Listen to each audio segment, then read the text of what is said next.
8.2 Ribosomes and inclusion bodies. In prokaryotes, ribosomes are associated with the plasma membrane of the cell.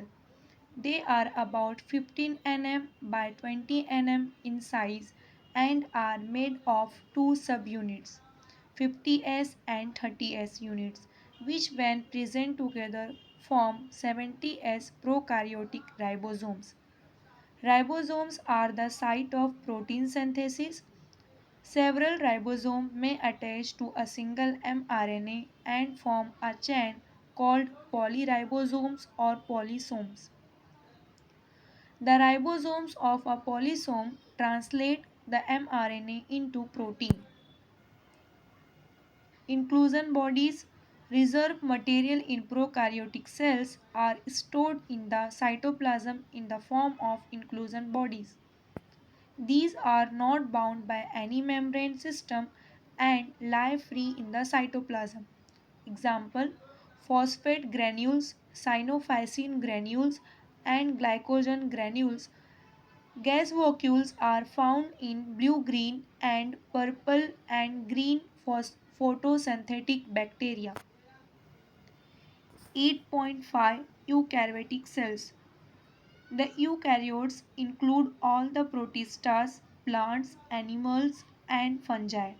In eukaryotic cell, there is an extensive compartmentalization of cytoplasm through the presence of membrane-bound organelles. Eukaryotic cells possess an organized nucleus with a nuclear envelope. In addition, eukaryotic cells have a variety of complex locomotory and cytoskeletal structures. Their genetic material is organized into chromosomes. All eukaryotic cells are not identical. Plant and animal cells are different as the former possess cell walls, plastids, and a large central vacuoles which are absent in animal cells. On the other hand, animal cells have centrioles which are absent in almost all plant cells.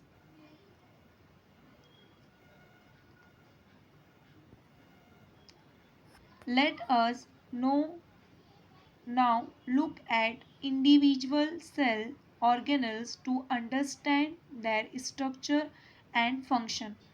8.5.1 Cell membrane.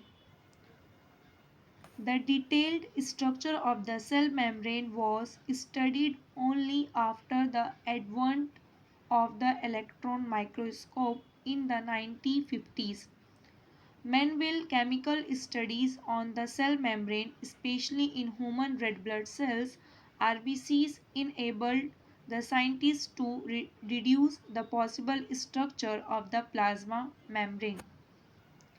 These studies showed that the cell membrane is mainly composed of lipid and proteins.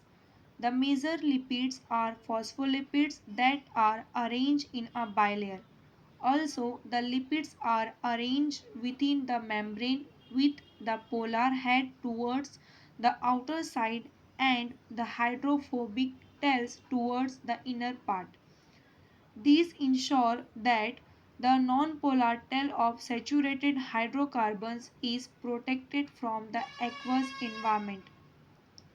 In addition to phospholipids, membrane also contain cholesterol.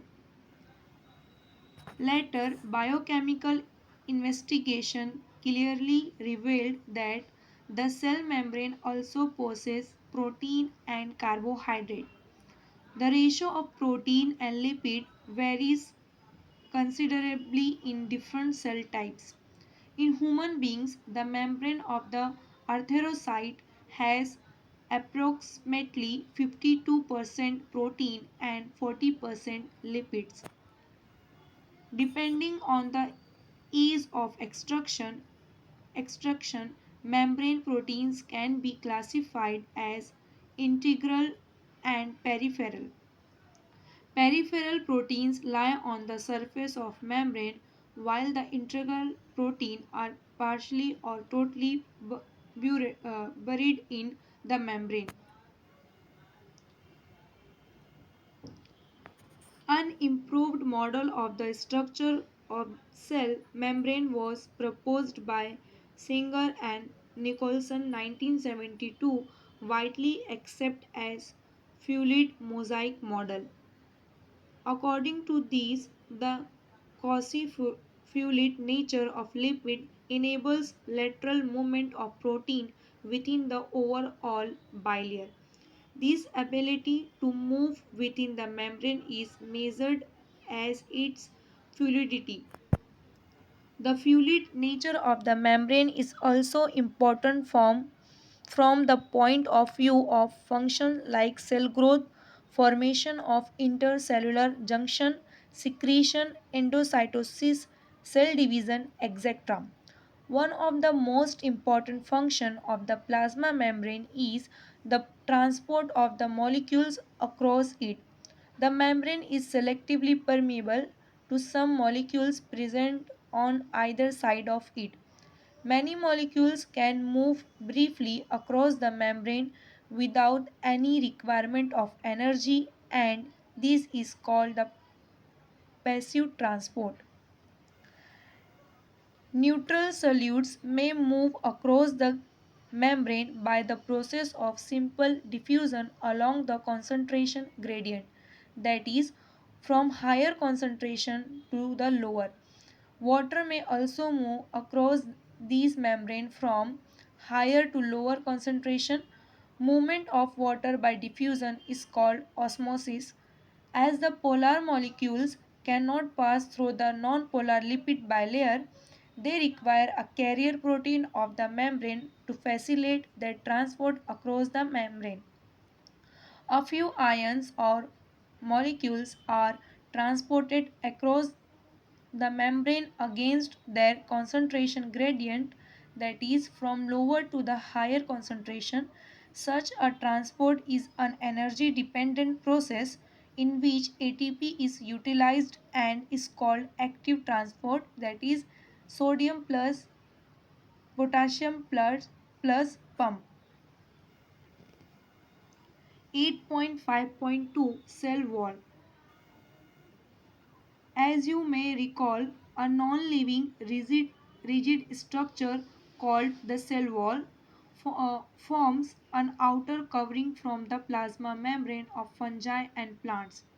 Cell wall not only gives shape to the cell and protect the cell from mechanical damage and infection, it also help in cell to cell interaction and provide barrier to undesirable micromolecules. Algae have cell wall made of cellulose, glycans, mannans, and minerals like calcium carbonate, while in other plants it consists of cellulose, hemicellulose, pectin, and proteins. The cell wall of a young plant cell, the primary wall, is capable of growth, which gradually diminishes as the cell matures, and the secondary wall is formed on the inner towards membrane side of the cell. The middle lamella is a layer mainly of calcium pectate which holds or glues the different neighboring cells together. The cell wall and middle lamellae may be traversed by plasmodesmata which connect to the cytoplasm of neighboring cells.